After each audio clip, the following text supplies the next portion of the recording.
Zelensky retoma crítica a Lula e fala sobre o presidente do Brasil concordar com as narrativas de Putin.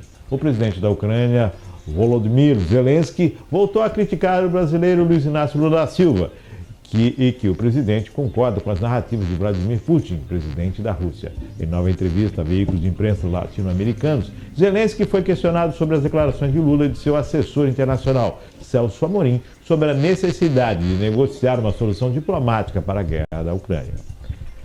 Na quarta-feira, dia 2, o presidente brasileiro disse a jornalistas estrangeiros que nem Zelensky nem Putin têm declarado que querem negociar o fim da guerra.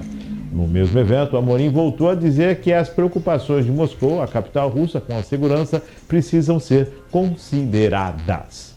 É estranho falar sobre a guerra, sobre a segurança da Federação Russa. Só a Rússia, Putin e Lula falam sobre a segurança da Rússia, sobre as garantias que precisam ser dadas para a segurança da Rússia, disse Zelensky em resposta ao jornalista da CNN Brasil. Só acho que ele, Lula, tem uma opinião própria. Parece-me que não é necessário que seus pensamentos coincidam com os pensamentos do presidente Putin, criticou o líder ucraniano, que afirmou que o homólogo está concordando com as narrativas do presidente russo sobre a guerra, embora o Brasil seja um país pacífico. O seu país não está em guerra com ninguém. O seu país, o Brasil, é muito mais respeitado do que a Rússia hoje no mundo. As pessoas do Brasil são respeitadas, suas visões de mundo são respeitadas. O Brasil não é um país agressor, mas um país pacífico, elogiou o ucraniano. Porque ele, Lula, precisa concordar com as narrativas do líder do Estado, Putin, que não é diferente de nenhum colonizador. Ele, Putin, mente constantemente, manipula constantemente, desinforma constantemente as pessoas, está matando nossos filhos e estrupando nossas mulheres, criticou na sequência. Zelensky voltou a dizer ainda que gostaria de se reunir com o presidente Lula e admitiu que a contraofensiva da Ucrânia está ocorrendo em um ritmo mais lento do que alguns desejam ou imaginam. Só lembrar aqui que essa guerra não é da Ucrânia, é na Ucrânia. Né? E que, na verdade, há uma invasão russa à Ucrânia. E todo esse desenrolar, a motivação, mas a Rússia iniciou uma ofensiva contra a Ucrânia que já passa mais de um ano. Né? Nós estamos caminhando para 1 ano e meio dessa ofensiva, mais de 1 ano e meio. E as declarações do presidente Lula, se era para apagar o incêndio, acabou jogando gasolina no fogo. Né? Então fica um pouquinho mais complicado. E Zelensky novamente fala, e há um convite, né, para que o Lula conhecesse a Ucrânia, conhecesse a guerra na Ucrânia. Pois é. Acho que aí tem uma questão que é categórica, que a gente entender o contexto do conflito desses dois países, e aí eu acho que falta um pouco a diplomacia brasileira orientar o presidente nas declarações que faz, para não causar todo esse rebuliço que causa, uma vez que o presidente Lula tem se colocado a nível mundial como uma das lideranças que busca a paz, que exercita e que tem levantado o discurso de paz no mundo, que tem se colocado no lugar de, olha, nós estamos aqui para fazer esse exercício, né? Buscar a aliança entre os povos, né?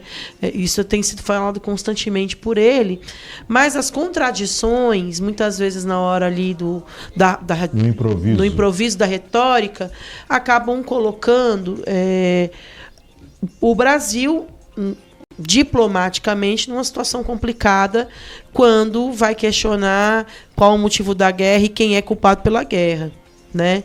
E a gente precisa entender, quando você traz muito bem essa expressão, a guerra é na Ucrânia, não é da Ucrânia, né? Aquele estado que está sendo invadido, é aquele estado que está sendo usurpado da sua área.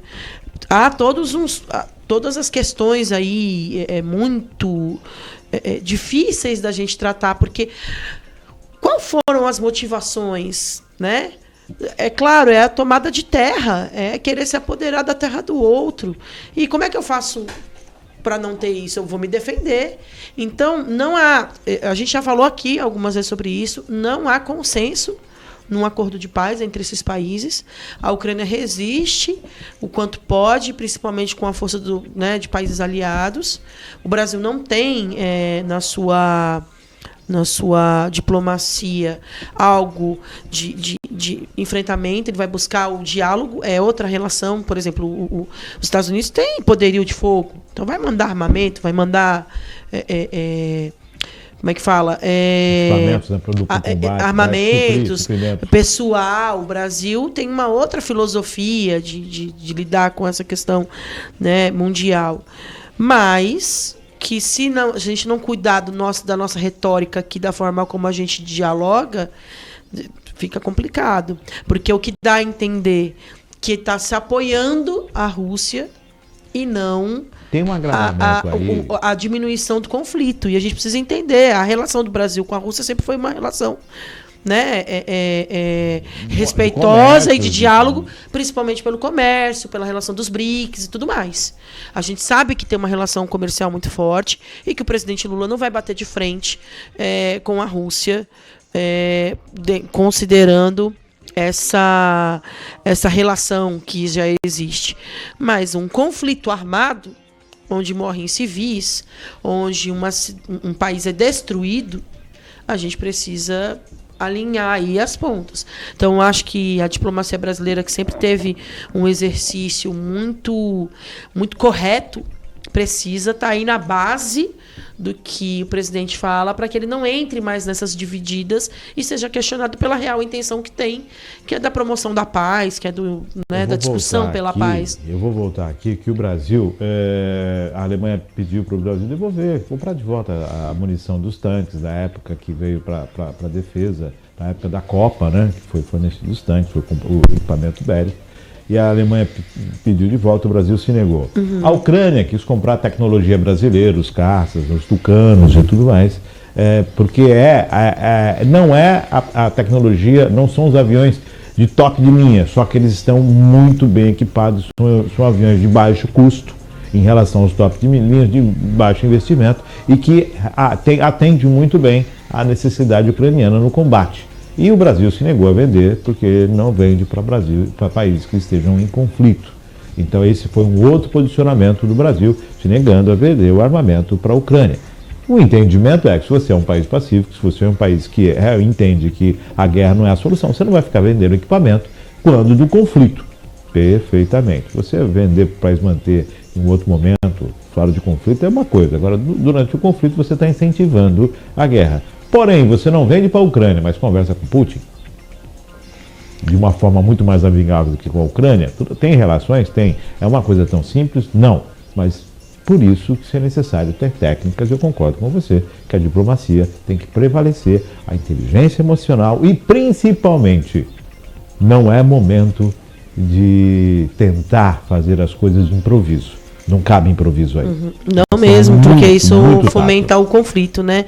Você traz uma questão importante, que é essa questão do fornecimento de armas, né, de munição, e isso tem sido uma fala contundente, né, do presidente, no sentido de, olha, não tem que incentivar mandando. Inclusive, houve uma crítica aos Estados Unidos com relação a isso, né, no fornecimento do material, do arsenal necessário, por conta do incentivar. Mas se você... É muito delicada essa questão, porque ao passo que eu não forneço e que eu não entrego, e que aquele país não tem condições de se defender, ele sofre uma ofensiva ainda mais pesada, porque o conflito não acabou. Então tem que existir dois movimentos, o movimento de não incentivar o fornecimento de armas e a negociação pela paz. Buscar essa negociação. E essa é a questão mais difícil, porque o Putin é irredutível. E o Zelensky já deu provas de que vai resistir até o último homem. Né? E aí, o que isso diz para o mundo? O quanto a gente está preparado para ser diplomático? O quanto que a gente está preparado para ter diálogo? O quanto que a gente está preparado para respeitar o estado do outro? O espaço que o outro tem. A guerra diz tanta coisa. E enquanto a gente está discutindo aqui, o conflito está lá, né? Está acontecendo.